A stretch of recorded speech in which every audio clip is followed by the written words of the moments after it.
Mr. Chairman, thanks to all of you for your testimony. I'm going to start with Mr. Herdman. You heard my opening remarks about carjackings up nationwide at alarming rates. Federal prosecutors have a role to play in bringing federal carjacking charges. I want to help federal prosecutors get the tools they need to keep our communities safe. So do carjackings regularly involve gangs and other criminal conspiracies? And secondly and lastly, what has been the federal role in taking down gangs through carjacking and related prosecutions? Thank you, Senator Grassley. Yes, I would say, just to echo what the other panelists have added, carjacking is absolutely in the toolbox of really any street gang that's operating in major American cities at this point in time. Gangs in general will tend to engage in obviously shootings and other intimidation tactics.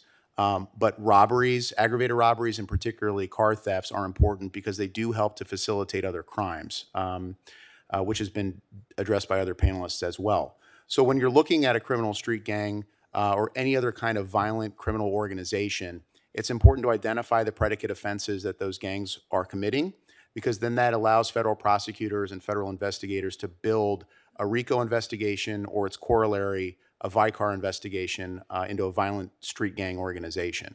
And carjacking obviously is playing an increasing role in the operations of those gangs and those violent organizations, and will form the basis for larger network type prosecutions that can take down not just one or two offenders, but an entire gang all at once.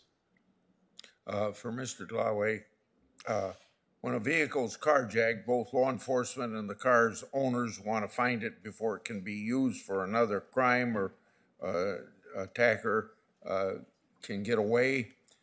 So for you, in what ways does private industry currently cooperate with law enforcement, and are there roadblocks to this cooperation? Senator, thank you for the question. NICB has been partnering and sharing information with federal, state, and local law enforcement for 100 years, and specifically regarding car thefts and carjackings. We are the information sharing hub, intelligence-driven operations, bridging the gap between the private sector, the insurance industry, and those law enforcement partners. We are generally protected by statute in that very narrow scope of sharing information, criminal information, in most states. Any barrier or impediment to that would negatively affect the crime-fighting mission and the public. Let me lead into a question for Mr. Herman Garcia to respond to. Under Operation Legend, the Department of Justice sent more officers to cities to help fight violent crime. Increasing officers and patrols seem to work very well.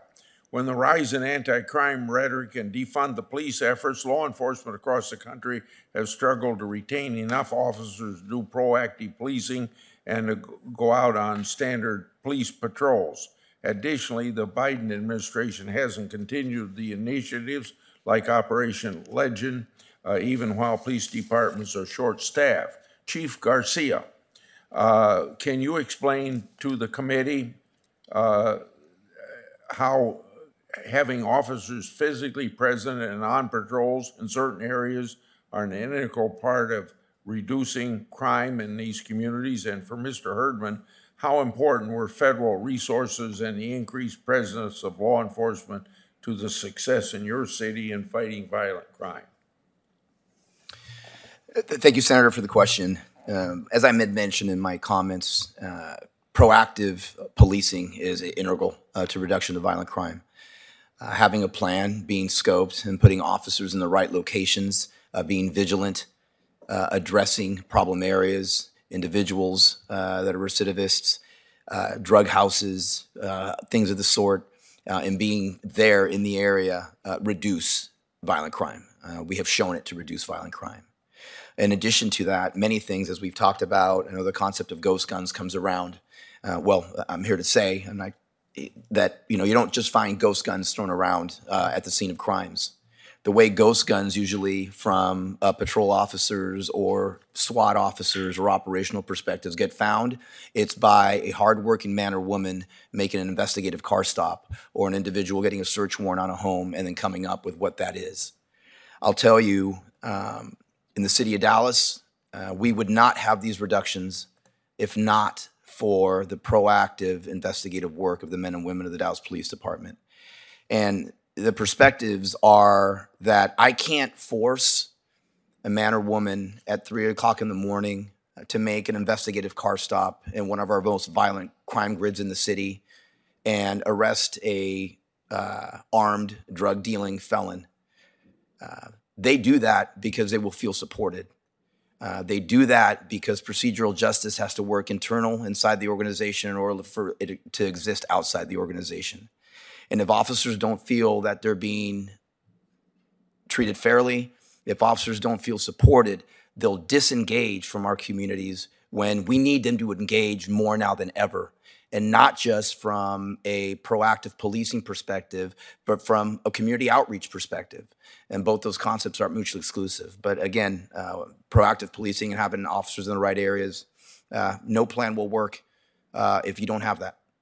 Mr. Herdman, would you give a short answer to my question, please, so we can move on? Yes, thank you, Senator Grassley, and I will keep it short. Operation Legend, obviously, I was very fortunate to be able to extend that to Cleveland. The beauty of it was that, as the chief was saying, when you had a patrol officer who made an arrest or made a stop, there was immediate reach back to federal resources because we had ATF agents, FBI agents, DEA agents, and the marshals working hand in glove, arm in arm with police officers. They were based out of our districts in Cleveland, Ohio, and we had resources that were provided, including a coordination van that the ATF had so that we could make correlations on ballistic evidence. The second thing was that we had committed federal prosecutors to bring these cases federally, so we could target and identify the most violent offenders and ensure that they were held in, confined, and taken off the streets and prosecuted federally immediately. And then the third thing, obviously, there was a funding component, and that was very important both for morale, but I think also for long-term growth and coordination with federal agencies. Thank you.